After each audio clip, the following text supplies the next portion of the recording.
to Spirits Podcast, a boozy dive into mythology, legends, and folklore. Every week, we pour a drink and learn about a new story from around the world. I'm Amanda. And I'm Julia. And Amanda, hey, how's your garden going? Just want to check in real quick with you. Julia, I'm feuding with the squirrels, man. I direct sowed a lot of my early spring garden. We got some dill, some nasturtium, some, what else we got there? Kale, carrot. And the squirrels said, yum, yum. Thanks, Amanda. So I'm starting a lot of seedlings indoors right now in the hope that I can transplant out some more mature peppers, cucumbers, tomatoes, good stuff a little bit later in the season. I mean, that's an ideal situation. I think also if you decide to direct sow, you could put a little bit of like bird fabric over the beds until you start getting actual little guys, little sproutlings. That's what we're going to have to do. I let go and let God with these seedlings, and squirrels said, thanks, ma'am. You're like, you can't possibly eat all of those seeds. Please. The squirrels. Well, Amanda, I was checking in about your garden, because I've been thinking about ways that you can optimize your garden better. Thank you. That's so nice of you. Of course. I'm always thinking about you. So I was thinking about ways that you can really make sure that your plants take off. And I think knowledge is sort of the key element to doing your best at any topic, really. So true. So I thought, hey, maybe Amanda needs to learn a little bit more about nature spirits. Oh. You know who has some really wild and fucked up nature spirits? Uh-oh. Japan. Julia, is this about garden yokai? This is, in fact, about some nature yokai, Amanda. But after we finish our general tree yokai, I do have some specific fruit and vegetable yokai for you. Oh my God, incredible. I'm sure we've all been there. We've like pulled a carrot from the ground and it looks like Cthulhu in some way, or there's like one tomato that is like 7 pounds and we're like, why? Where did this come from? I am so excited. I'm really excited to share these with you. You know, one of my favorite things is just really fucked up, interesting yokai. And while the nature spirit yokais are perhaps not as fucked up as like Bigfoot or single eyeball, eyeball and butthole, you know, yokai who is also umbrella. Like there's a lot of really wild yokai out there. These ones I would say are like mid-tier in terms of weirdness. Okay, love it. It's like a mild horror movie you can have on in the background. Exactly. It's like the movie Gremlins, yes, where it's like, I forgot how fucked up the movie Gremlins is. There's a whole scene about how this one character's dad died because he was posing as Santa Claus and then he got stuck in a chimney and they just left him up there. And how does that relate to our nature yokai? Oh, no, I was just talking about the level of fucked up. Like, it seems really cute on the on the baseline, and then you realize, wow, it's pretty fucked up, actually. Julia, you know I'm with you almost all the time in anything unquestioningly, but I needed a little clarification on that one. Fair enough. So, Amanda, are you ready to hear some nature yokai in this good old-fashioned Spirits Roundup? Yes, please. All right, we're going to start with a bunch of tree yokai, because I think these are kind of important for sort of laying the groundwork of the difference between, I guess, sort of like the wild yokai versus the sort of cultivated yokai. I think there's an interesting difference in those that you'll see as we go on. We're laying the roots, if you will. Exactly. So we're going to start with the Kodama, who in terms of yokai are just sort of tree spirits generally. Okay. So when trees become very old, which is just kind of the classic yokai origin story, is like something got really old, so it turned into a yokai, right? You know that umbrella, what's been kicking around the pub for, 40 years? That's a yokai. You remember that cheese grater that's been around for 100 years and is all rusty? That's a hedgehog yokai now. Mm-hmm. So when the trees become very old, the spirits that inhabit the trees become animated and are known as Kodama. Now, when this happens, they are able to manifest and sort of wander outside of the physical tree that they embody. As they do so, they tend to spend time tending to the area around where their tree is, essentially like imbuing the land around it with supernatural energy. So they'll tend to their groves, and that will help to maintain the balance of energy around them. I mean, Julie, can you imagine being, in a tree for 80, 100, 150 years and like being able to like see across the grove at like something that is out of place and being like, I wish someone would fucking fix that. And then finally you get old enough that you can step out of your corporeal form and fix the, rock arrangement that's been bugging you for a couple decades. Have we considered that's how babies feel?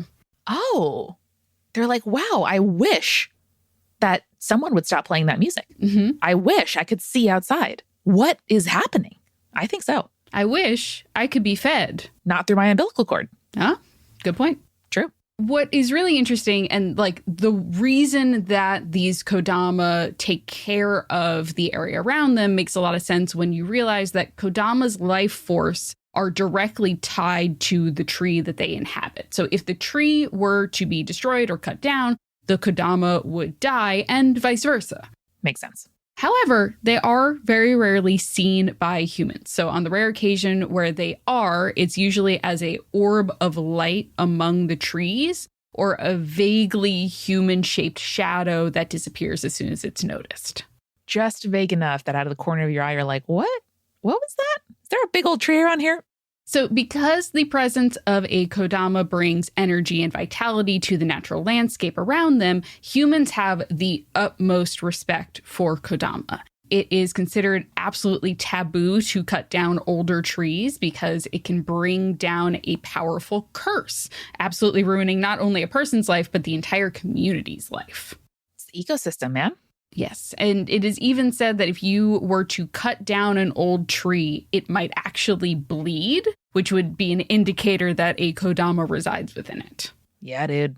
So as such, older trees that have been identified as having a kodama within them will be marked by wrapping a sacred rope known as a shimenawa around it, lest someone accidentally attempt to chop it down. Adorable. And they're very beautiful, the ceremonial ropes. They're very, very pretty. Now, Amanda, there are plenty more types of trees that have their specific spirits, depending on what type of tree it is. So, for example, ginkgo trees have different types of spirits than, let's say, willow trees have, and those are different than what banana trees have. So, would you like to hear about some of those? I really would. And I would especially like to know if there is, let's say, a sort of like high school anime where the spirits of different trees are in like different social castes and we can sort of understand how they relate to each other. Well, now I'm going to have to look that up later and see if that's a real thing that exists. Or like a text-based adventure game, like on Steam. That'd be really fun. Okay, that would be cute. So let's start with Bakeiichi no Sai, which is the ginkgo tree spirit. So whereas the kodama does not have a particularly clear appearance, the Bakeiichi no Sai have a very distinct appearance. So they are tall with a strangely shaped bright yellow body that is said to match the same color that ginkgo leaves turn in the fall. Among the best colors in the world.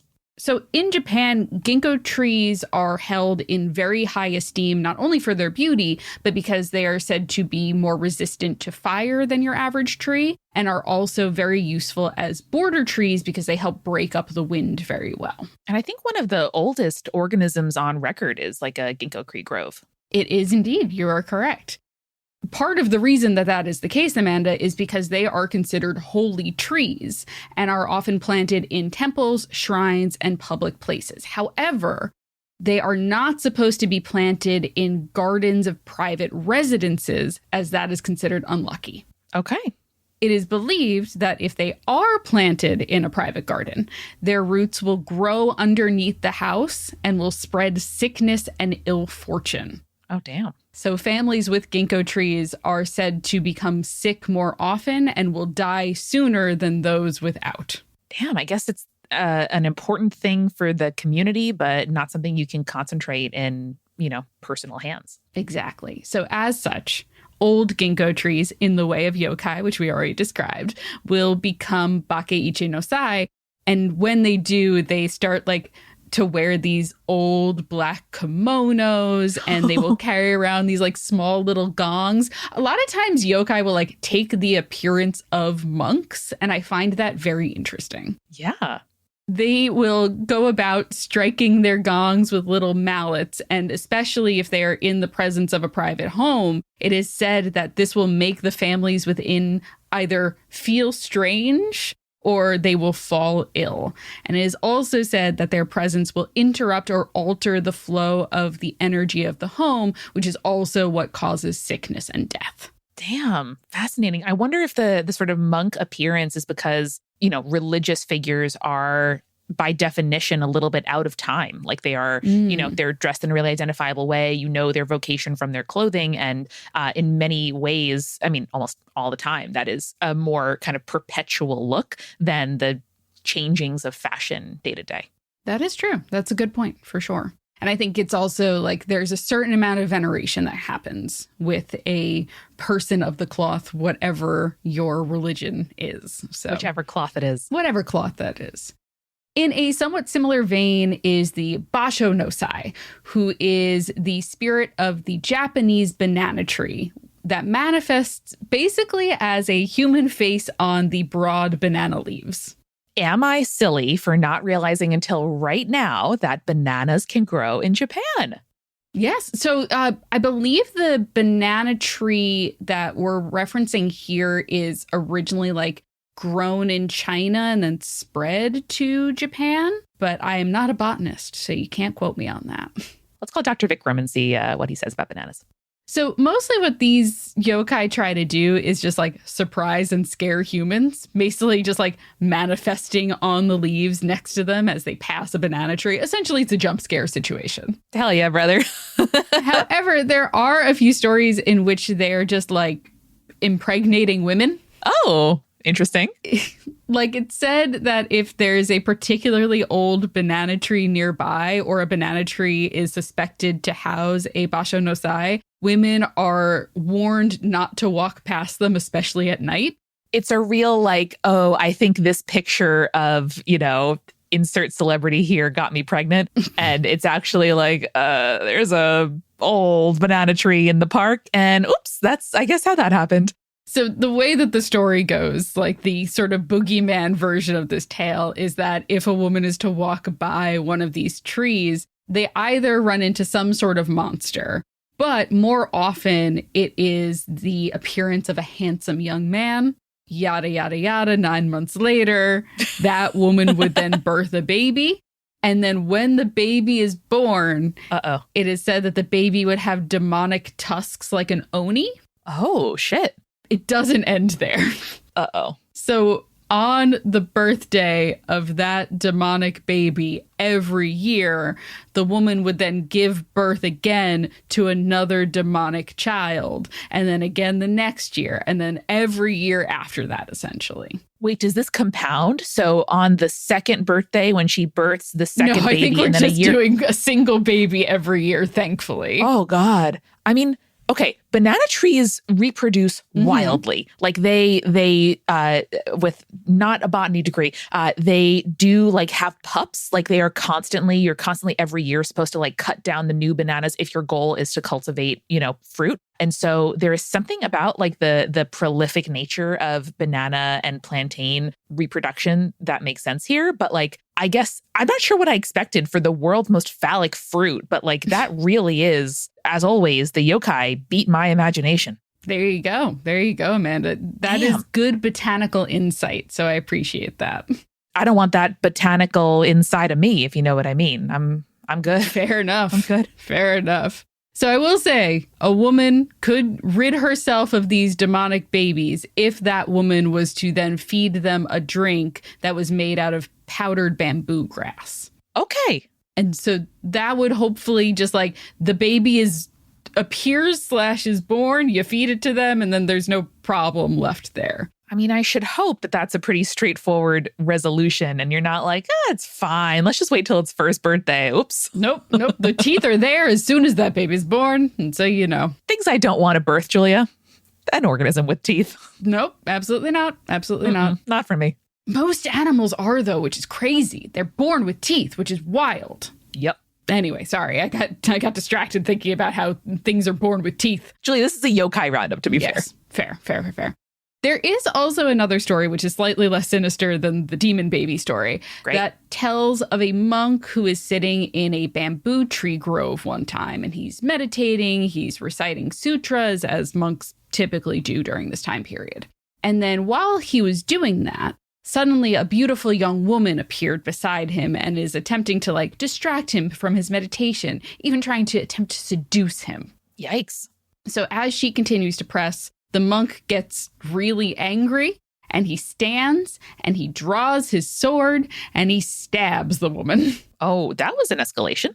Yeah, and also does not feel very monk-like, but No, I don't know. monks contain multitudes too. So she flees. She leaves a bloody trail behind her. And then the next morning, I like that this guy like waited overnight for this to happen. All right. So the next morning, the monk follows the bloody trail left behind. And then the trail leads to the garden of the temple that the monk is from, where he finds a banana tree lying on the ground, cut into. Shit. Cleft in twain. Shit.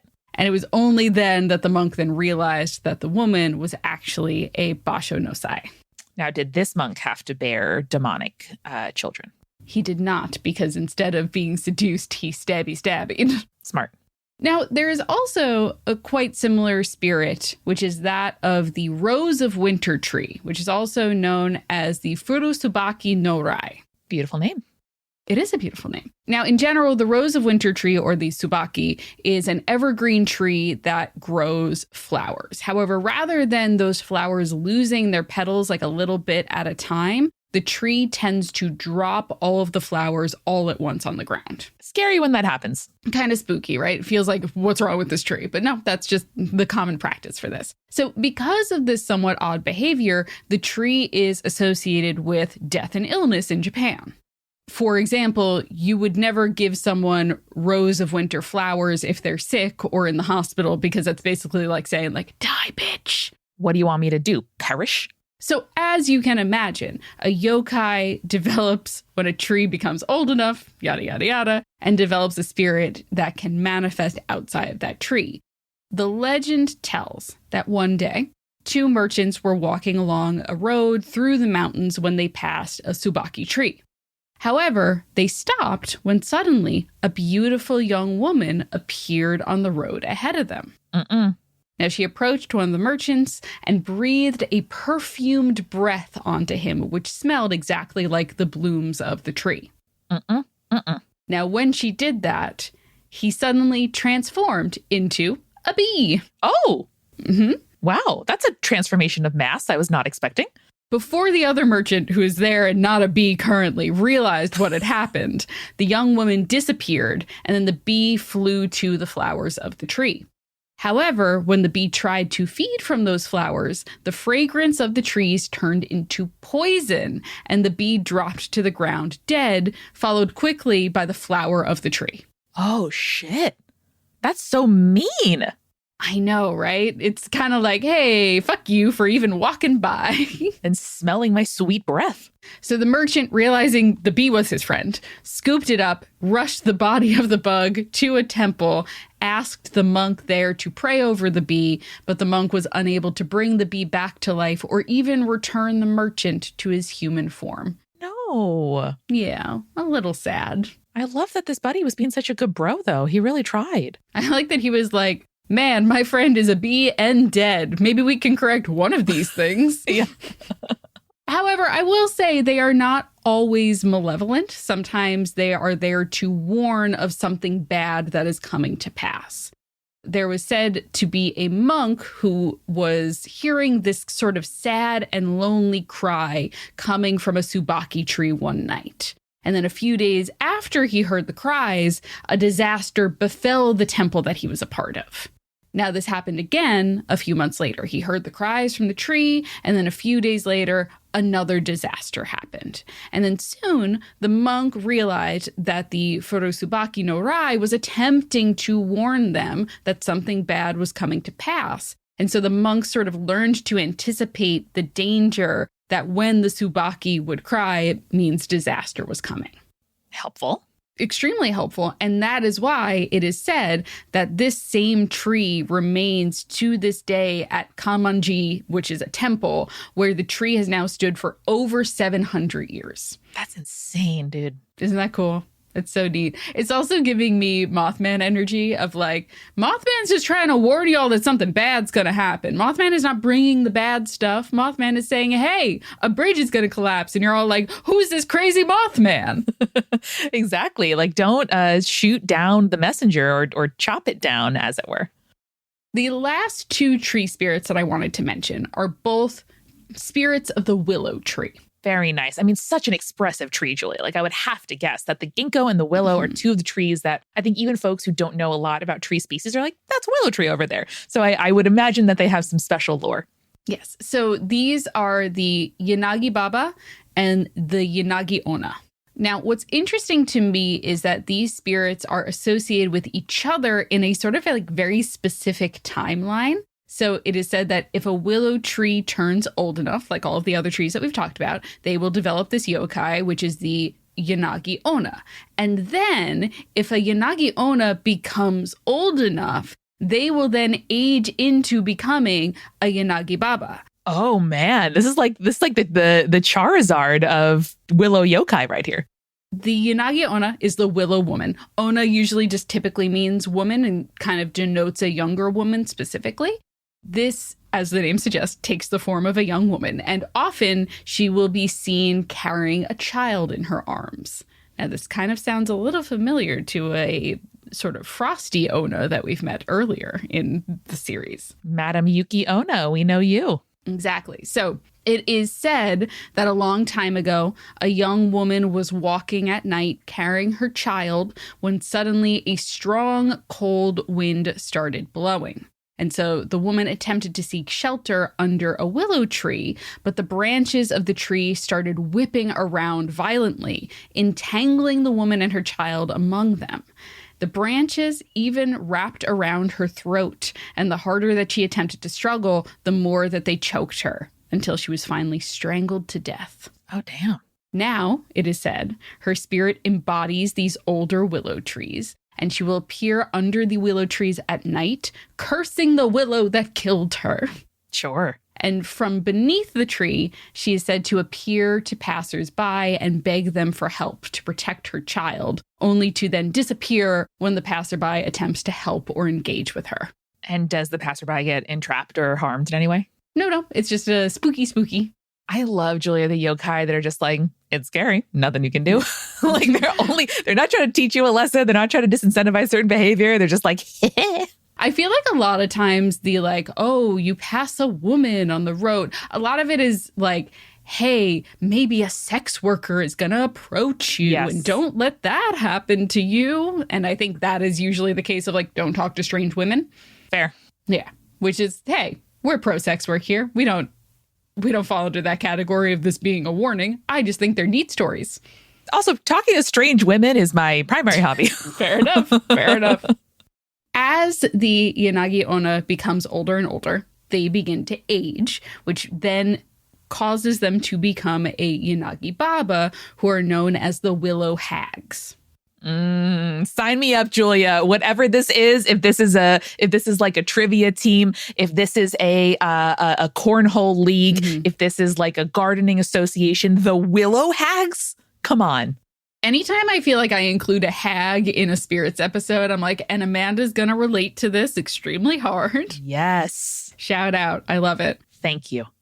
As Yanagi Baba, they will lure men in to help them, but instead of simply disappearing like their younger counterpart, they will lure men in for their deaths. So some are bewitched by her call and end up being lured away from the road or the path, which leads to them getting lost in the wilderness. Others end up tripping and falling off of cliffs or down hills, becoming injured and then unable to seek help. And then others are simply struck with illness after interacting with the Yanagi Baba. And then others will just straight up get eaten. You know, whatever she's feeling like that day. She's like, I feel like a big crunch 'em up. Exactly. She's like, I ate a big meal of 2 merchants yesterday. I really don't need another one. So you can just trip down a cliff. Yeah. That'll be fun for me. Exactly. But Amanda, as I suggested at the beginning of this episode, trees are not the only yokai that are associated with nature. And as you're starting to get your garden going, I think it's the perfect time to tell you about some yokai fruit and vegetables, just as soon as we get back from our refill. Let's go. Hey, this is Julia, and welcome to The Refill. Thank you so much to our newest patron, Amber, who signed up for our Patreon after doing a free trial. Thank you so much, Amber. And hey, you too can sign up for a 7-day free trial by going to patreon.com/spiritspodcast, where you can check out our cool rewards like ad-free episodes, bonus urban legends each and every month, and so much more. Check it out. That is patreon.com/spiritspodcast. And hey, thank you to our supporting producer level patrons, Alicia, Hannah, Scott, Anne, Matthew, Lily, and Will, as well as our legend level patrons, Captain Jonathan Malachi Cosmos, Audra, Sarah, BME Up Scotty, Morgan, Rico like Chibi Yokai, and Smoliv. I also want to tell you about another podcast here at Multitude. We love Pale Blue Pod, which is an astronomy podcast for people who are overwhelmed by the universe, but they still want to be its friend. Astrophysicist Dr. Moya McTeer and her best friend Constar demystify space one topic at a time with open eyes, open arms, and open mouths from so much laughing and jaw-dropping. By the end of each episode, the cosmos will feel a little less, too scary, and a lot more, ooh, so cool. I love both of their takes on Pale Blue Pod. I especially really loved an episode they did recently where they rage watched one of those Ancient Aliens documentaries from the History Channel. Oh boy, if you want to be mad about stuff but also find things hilarious, that's a great episode to start with. Check that out. Pale Blue Pod has new episodes every other Monday, and you can find it wherever you listen to podcasts. And now, let's get back to the show.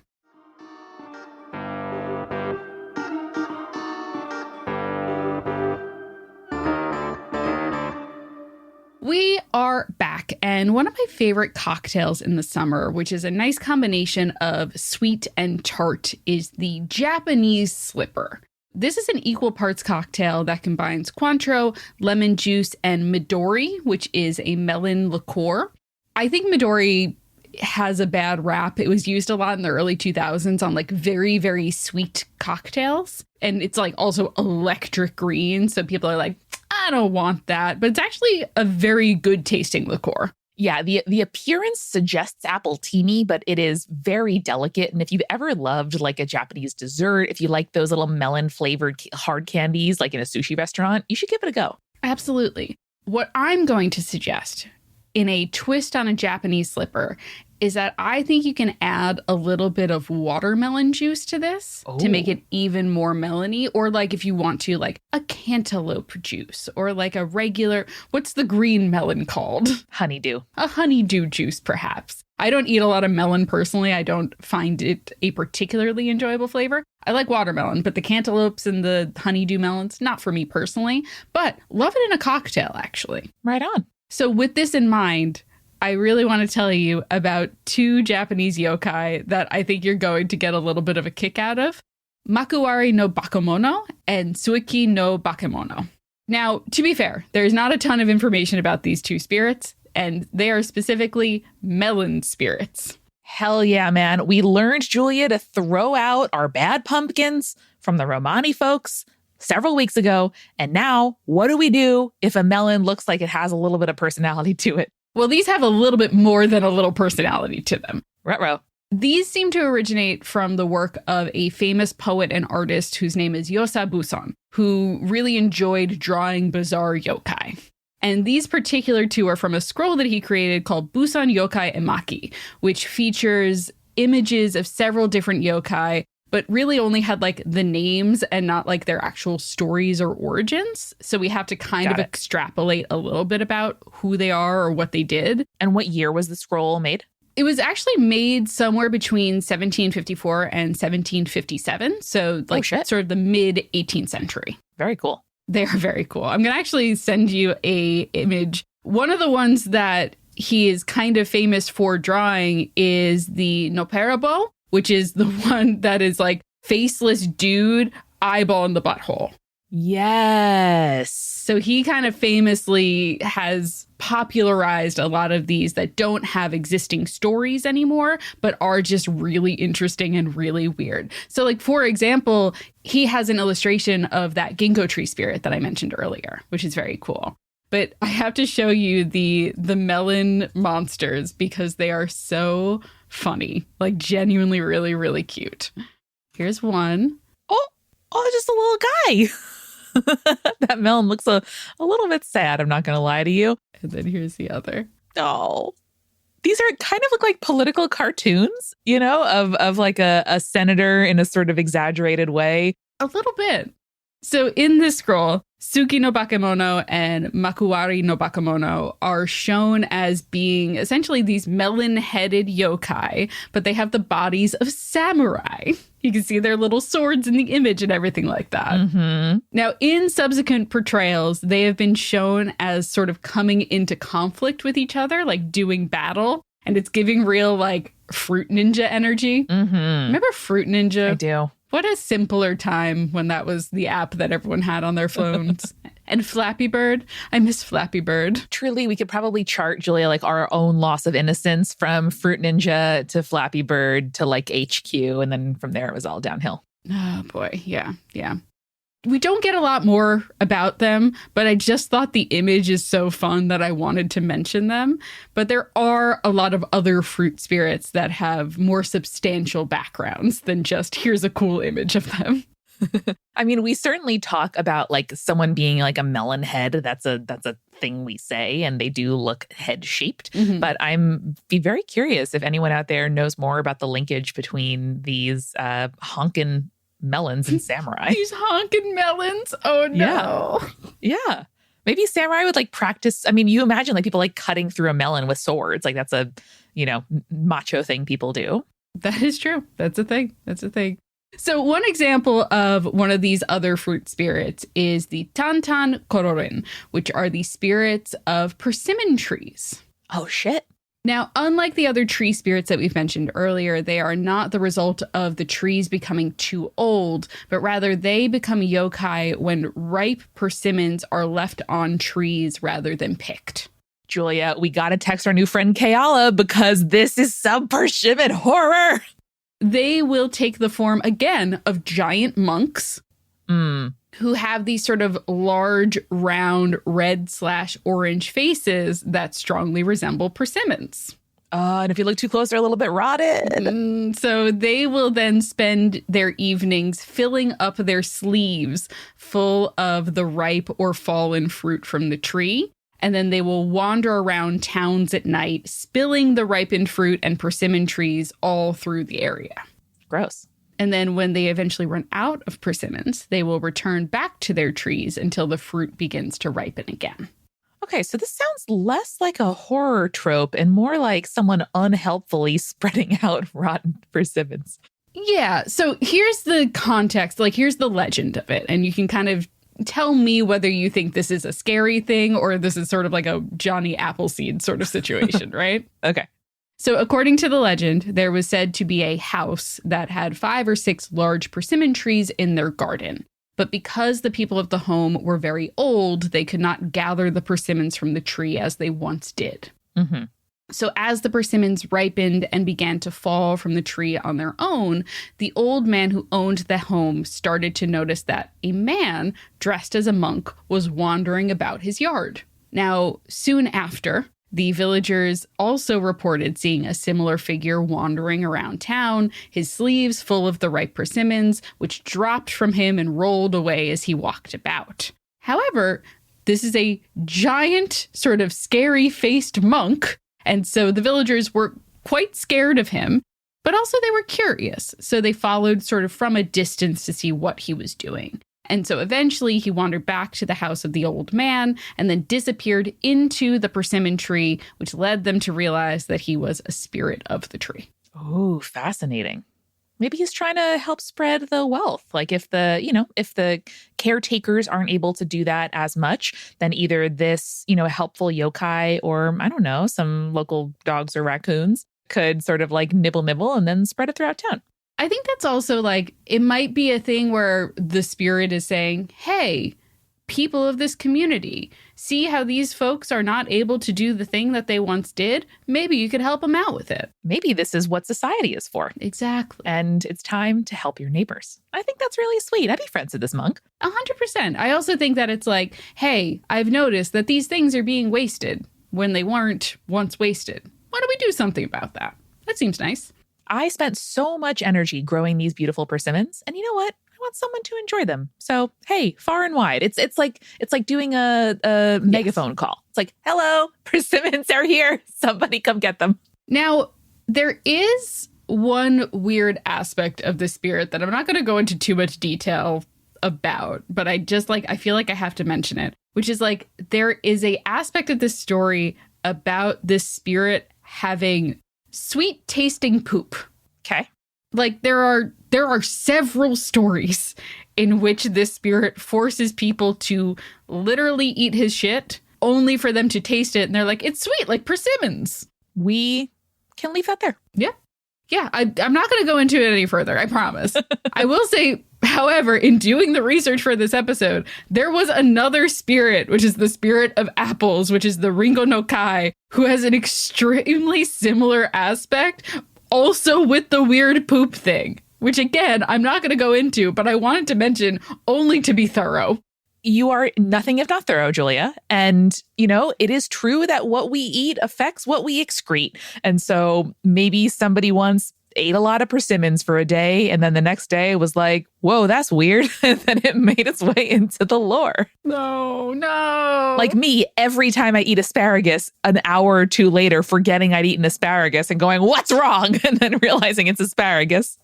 Entirely unrelated to shit is our next yokai, which is the Yamanashi no Kai, or the wild pear spirit. Great. This one, I'm just going to dive straight into the episode. The other ones have been very nice. This one's fucked up. It was said a long time ago, a husband, a wife, and their young son lived in a small village.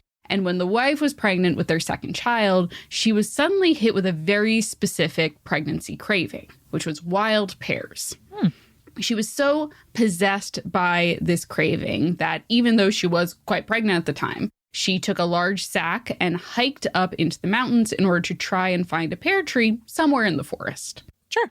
So she climbed and she climbed, and finally, deep within the mountains, she found a pear tree. An absolutely gorgeous pear tree that was absolutely covered in ripe pears, with ripe pears just littering the ground around the tree as well. So absolutely delighted, she filled her large sack up with pears, slung it over her shoulder, and then turned to head back home. But realizing that she had hiked a very, very long way, and by the time that she had found the tree and loaded up the sack, the sun was starting already to go down, as someone who had already grown up in these mountains, knew that it would be dangerous for her to try and climb down to the village during the night. So she decided instead tie her bag up onto the branches of the pear tree and then climbed into the pear tree herself in order to spend the night sleeping up in the tree until morning. Good decision making so far. Therefore, I'm very nervous. So she manages to fall asleep, but then in the middle of the night is awoken by, of all things, the sounds of drums and cymbals that indicated a funeral procession. No. So from a distance, in the darkness, she heard a voice call out, "Where is the wild pear tree? Where is the wild pear tree?" Now, this terrified the woman, because the only type of funeral procession that would be happening this late at night and also up in the mountains would be related to an evil spirit. And it was clear that they were trying to find exactly where she had hid herself. Oh. As she is there in the branches of this wild pear tree, the voice grows closer and closer until finally it called, "Here it is! Here it is!" Now, the woman couldn't see who the voice was coming from, but at the foot of the tree, she could see that something dug a hole in the earth and buried a corpse, a human corpse, at the foot of the tree. If it's her existing son, I'm going to freak out. Still terrified, the woman tried to climb higher into the tree to get away from whatever this thing is, but the spirit on the ground heard her move in the tree and so reached up with, as the story describes, a cold and slimy hand, which grabbed her by the leg, pulled her from the tree, and gobbled her up. No, fuck. When she did not return, her husband and her son searched for her, but only found the sack of pears tied to the branches of the tree with no sign of the woman. God, that's so sad. They concluded that an evil spirit must have taken her, as they couldn't find any evidence of what had happened to her. Now, because of this, the son grew up with revenge in his heart. And one day when he was older, he took a hunting rifle, because this is like, the 1800s, and climbed into the mountains to try to find that pear tree, and then waited there until it was night. And then he heard that same funeral procession that his mother heard, the voice calling, "Where is the wild pear tree? Where is the wild pear tree?" Now, realizing that this must have been the spirit that took his mother, the young man fired in the direction of the voice in the darkness, but only horrifying laughter emitted from the shadows. Oh, fuck. Now, from the trees, a giant ball of blue flame floated towards him and essentially threatened to eat him. Mm-hmm. Now, the man, shocked, managed to ground himself. He squares his shoulders and he shoots at the flame. Now, this flame emits a terrible scream, and then all of a sudden the flame is extinguished. Wow. Now, in the dark, the young man could not see what was happening, but when he waited until morning, he saw the body of an enormous badger. Oh. Which must have been the evil spirit that devoured his mother. Oh, damn. So he carried the badger back down to the village and held a feast for everyone in the village. I mean, also, what a great way to establish dominance over other malingering, malevolent spirits that might be around. Like, hey, you take one of our own, we'll fucking eat you at a feast. Yeah, so giant flaming badger spirit that likes to eat people and haunt wild pear trees. That's the Yamanashi no Kai. Okay. You go, son. Now, fruits and fruit trees are one thing, but how about some haunted vegetables? Yes, please. Let's start with the Tomorokoshi no Abaki, which are essentially kind of fucked up little corn monsters. Okay, great. We've talked about corn sweats. We have talked about children of the corn. We might as well have fucked up little corns. Exactly. So have you ever seen when a corn on the cob has some sort of mutation or deformity? You know what I'm talking about? Like the kernels aren't neat and orderly. Yeah. There are some that are bigger than others. Sometimes it's just weird looking. I don't know how else to describe it, really. It's the closest thing I've ever seen to a computer glitch in nature. It's wild. A lot of times these are just the result of a temperature or a water fluctuation. But sometimes when they have these sort of mutations, they end up looking like eyes or mouths.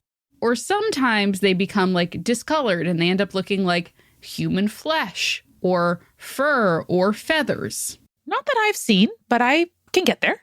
So the first instance of the Tomorokoshi no Abaki is from 1845, where it was said that an ear of corn had grown in the appearance of a chicken. Whoa. So according to the owner at the time, he had had a beloved pet chicken who had died. And so he buried the chicken in his garden. Then, right on top of where he had buried the chicken, the next day he awoke and he found that there was a corn stalk that was growing there. Maybe the chicken ate corn before it died and the kernel popped into a stalk. Over time, as the corn grew, the ears of corn from this particular stalk of corn ended up looking sort of chicken-like. So it was said that the soul of the beloved pet simply didn't want to leave his owner, and this is how it manifested. That's actually really cute. Yes, it's extremely cute. I love that one so much. Of course, it's a yokai, so there is a fucked up version as well. Mm-hmm. One of the other more notable versions is a woman who is murdered by her husband and then dumped into a swamp. And it was said that an ear of corn with the kernels twisted to resemble her face would arise from the swamp, seeking revenge against the husband that murdered her. I mean, I'm for that. Yeah, I think both of them are heartwarming in their own ways. Yes. Depends which version. Is it my heart that seeks vengeance or is it my heart that shows empathy, Depends on the day. So now, whenever an ear of corn has a particularly strange appearance, it is said to have been possessed by the spirit of the Tomorokoshi no Obaki. Not gonna lie, Julia, this is giving a little bit like those TikTok videos that my mother sees on Instagram and then sends to me. That's like, pop a whole egg in the hole of your tomato plant and then your tomatoes will grow real good. And it's like, I don't... Also, another thing that Dr. Vikram reviews often is how those make no sense. How a lot of times they'll show like, here's a pumpkin seed, and then it'll start sprouting. He's like, that's a tomato. That's simply a tomato. That's just a tomato. The plant prof, follow him. Another creepy yokai that is not actually malicious or evil is the Nasubaba, or the eggplant hag. Again, you're right, Julia. Just the word hag has me tuned the fuck in. So she is a horrifying spirit with a face that is said to resemble an eggplant, but with teeth. Okay. She mostly spends time lurking in dark rooms around temples, occasionally scaring worshippers or the priests there. Sure. Now, if she happens to come across a human or one discovers her hiding place, she will greet them with a big smile, which reveals her sharp and terrifying teeth. Sick. Now, the shock of her appearance is said to often cause a person to faint, but when they awake, they find that they have been moved to a safe location, like their bedroom, and supposedly revived by her magic. Oh, damn. Okay, there you go. Don't be judging the hags that you see by their shape of their teeth. Exactly. We've had two hags. One eats people and the other one protects them. It's very nice. You can't judge a hag by her dental work. You can't judge a hag by what tree or vegetable she represents. Yes. She is said to care about the people who live in her temples, and it is said that when disaster strikes the temple, she will be the one to warn people there by ringing the temple's bell. Sick. Now, her origins say that she was once a human woman. Specifically, they'll say she was a high-ranking noblewoman who served in the imperial court. However, during her mortal life, she supposedly committed some sort of crime. Sometimes they say it's murder. Sometimes it's just like, oh, she ate some animal meat after pledging not to. You know, just equivalent crimes. Yes, totally equivalent crimes, and definitely a reason that you should be damned. Yeah. She was supposed to be condemned to be damned in the afterlife, but because in her life before she died, she was so repentant of her sins, and she begged the Buddhist monks to forgive her, her body was sent to the underworld to be damned, but her spirit remained at the temple and was transformed into this eggplant hag. Incredible. So grateful that she isn't damned alongside her body, she is said to protect the temple that she haunts, warning them again when disaster strikes. Incredible. I wish I had the option to yeet out of this mortal form and into a kind of misshapen eggplant. I feel like that's just a good option that I would like to have. So you mentioned the fact that we recently talked about pumpkin vampires. How about pumpkin yokai? Oh, of course.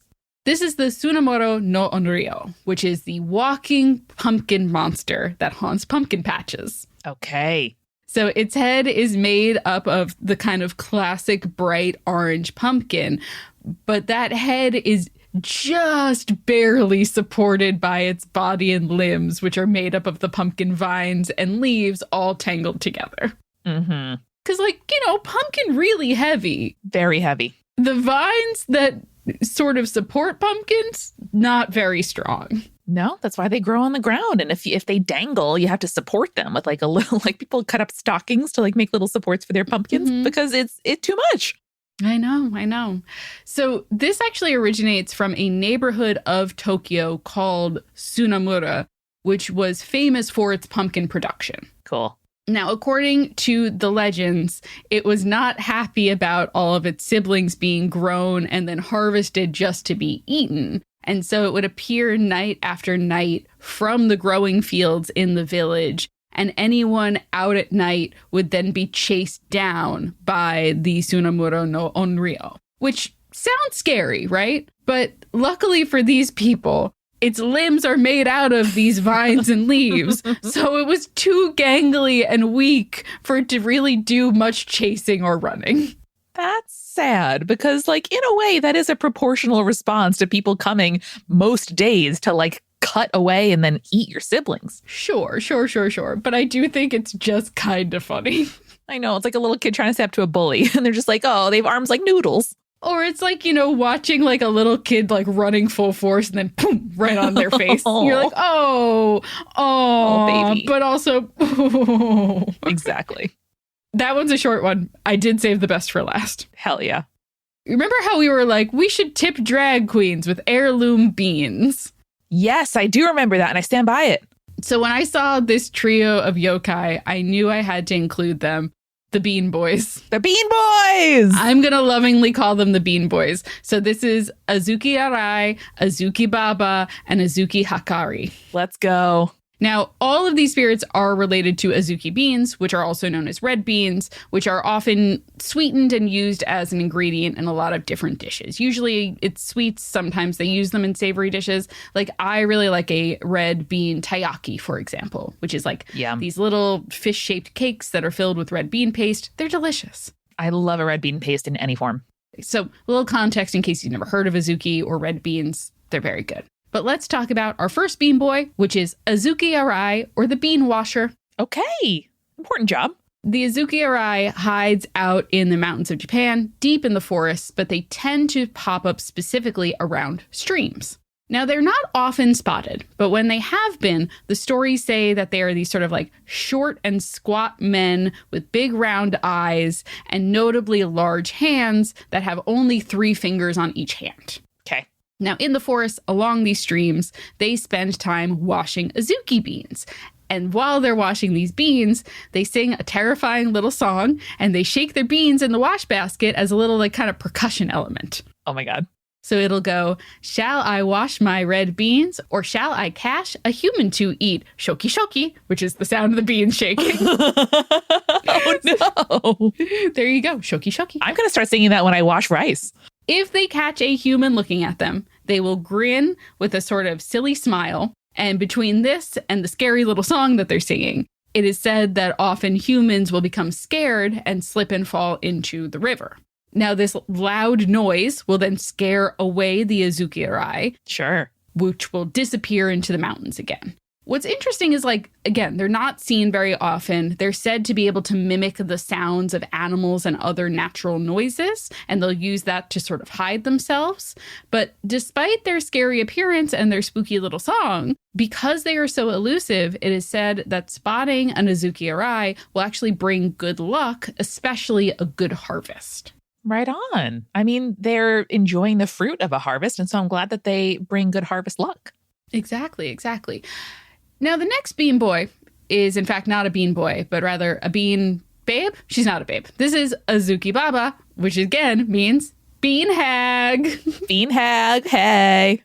So she is rarer in her sightings than the Azuki Arai are. And while the Azuki Arai are creepy, but otherwise relatively harmless, the Azuki Baba are decidedly not harmless. Harmful, baby. So she is a fearsome looking creature as well, dressed in all white, but having a sort of decayed and monstrous appearance. She is very rarely spotted, even more elusive than the bean washer, but is usually identified by a husky, quote unquote, ugly voice that she sings with. Also, usually only sort of like floats through the night. She only appears at twilight, and it's usually only on rainy or misty evenings. Julia, if I met a bean hag with a husky voice on a misty evening, I'd propose. Well, I don't think you'd get a chance to, but we'll get to that. Okay. A lot of times when she is seen, she is described as appearing in a thick white mist at first that has an eerie white glow to it. Sexy. And then from within the fog, you'll hear that husky voice singing a ghastly song and also washing beans by the river, but also counting them as she does so. Sure. Because she also has a separate name besides Bean Hag, which is Bean Counter. If you were to continue and try to follow her or to see her, you'll notice that she is singing a very similar song to the Azuki Arai about washing her beans or eating a human. However, unlike that creepy little threat, the Bean Hag will actually go ahead and eat anyone that she notices watching her wash her beans. Okay, so I guess this is more of an admire from afar situation. Good to know. Good to know. Exactly. Because if you see her, she could see you, and that means you going down. But what a death. What a way to go. And then finally, we have the Azuki Hakari, which is the last of our Bean Boys, whose name also means bean counter. Mm-hmm. Now, whereas the other two Bean Boys are only found in the wilderness, the Azuki Hakari can be found in rural villages, including homes and attics and gardens. These specifically are usually referred to as a poltergeist, which means it doesn't have a physical appearance. It only creates sounds and physical effects on the household that it's found in. Mm-hmm. So they usually, like I said, are only heard and usually are heard in the house in the middle of the night, especially after midnight. So how it would go is first you'd hear heavy footsteps above you, somewhere between the attic and the roof. And then scary enough on its own, right? Certainly if you were like, I'm laying in bed and there's heavy footsteps above me, not a great situation. I have that now, Julia, but it's raccoons on the roof. Aww. And that is, they're just heavy enough that I'm like, what else could this be? Don't fall through my roof, raccoon. No, please don't. So after that, you would start to hear a sort of rhythmic sound against the windows or the sliding doors that lead outside, which is a sound that is reminiscent of someone taking and scattering dried azuki beans. Now, as the night goes on, the sound grows louder and louder until it shifts to the sound of splashing water. Don't like that. Now, as the evening goes on even more, you would begin to hear the sound of wooden sandals, like kind of traditional Japanese wooden sandals, just outside the room you're in. Yikes. Now, if you were Team Investigate, and you got up and you opened the doors and the windows and everything like that, the noises will stop. However, you won't see any creature, nor any sign of the beans or water that you swore you heard. And they don't really do anything besides scare folks, fortunately. But a poltergeist is scary enough to make beans a scary thing for you to consider growing in your garden, Amanda. Yeah, are there any ways that you can avoid attracting these spirits, or it's just sort of the whims of fate? Just the whims of fate, especially in this circumstance. It's just like you can make it stop by going and looking to make sure that nothing's there, because Team Investigate wins in this situation. Yeah, you want to check on things, make sure they're okay. I guess that's being a good gardener. Exactly. And so sometimes you just get haunted by a poltergeist and there's not much you could do. I mean, you could probably go to your local temple and be like, I think I'm being haunted by a bean washer or a bean counter. Can you help me out with that? And they might come and do some purification rituals or some blessings on your home. You know, Julia, we are recording this 2 weeks after tax day, where we are all haunted by bean counters when you think about it. When you think about it, yeah, we are. Right on. I'm still team Investigate, except if it's a husky-voiced woman in the mist, and then you better hightail it. I need you to remember that for future, Amanda. I need you to remember that. Putting it in there. Put it in your brain. Don't be seduced by the husky-voiced woman. No! Well, Amanda, I also need you to keep that in mind as you finish planting your garden this season. It's very important, and I don't want you getting haunted by a yokai. Thank you. I am planning on growing cantaloupe, watermelon, and pumpkin. So I really have 3 chances to bring some spirits, or maybe 3 chances to get lucky and not have any yokai appearing in my home plot. My only suggestion is keep the cantaloupe and the watermelon separate so they don't feel like they have to do battle as samurai. So true. Well, Julia, thank you so much. And folks, next time you see an eye blinking back at you from your banana leaf, remember, stay creepy. Stay cool. Later, Saters.